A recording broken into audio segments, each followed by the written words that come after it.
يحذركم الله نفسه والله رؤوف بالعباد.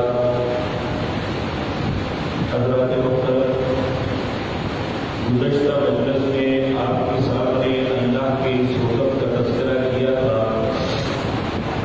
کہ اہل ایمان کو ایمان والوں کو چھوڑ کے غیر مسلمانوں کے ساتھ دوستی کرنے سے منع کیا گیا ہے. اور اگلی آیات میں بڑی اہم بات یہ فرمائی کہ کوئی بندہ یہ نہ سمجھے کہ میں کوئی کام چھپ کے کر لوں گا تو اللہ سے بھی چھپ جاؤں گا.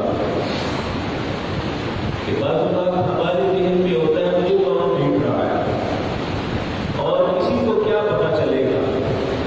تو اللہ رب العزت فرما رہے ہیں کل اے میرے نبی انہیں فرما دیجیے ان تخفوا ما فی صدورکم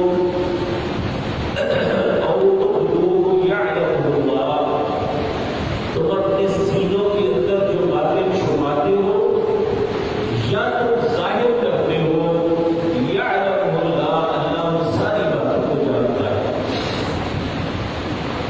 اور یہ غلط فہمی ہی انسان کو برائی غلط رستے پہ چلاتی ہے کہ مجھے کون دیکھ رہا ہے، کسی کو کیا پتا چلے گا.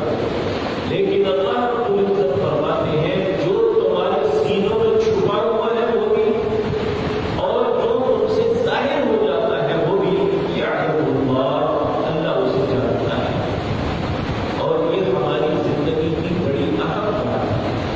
لقمان علیہ السلام نے اپنے بیٹے کی جو تربیت کی تھی اس میں ایک بات یہ بھی سمجھائی تھی، یا بنی انہا ان تک مثقال حبۃ من خردل فتکن فی صخرۃ او فی السماوات او فی الارض یأتی بہ اللہ.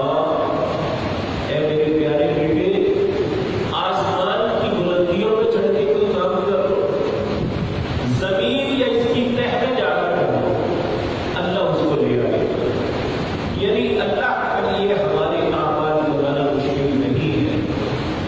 اس لیے ہمیں اس بات پہ غور کرنا چاہیے.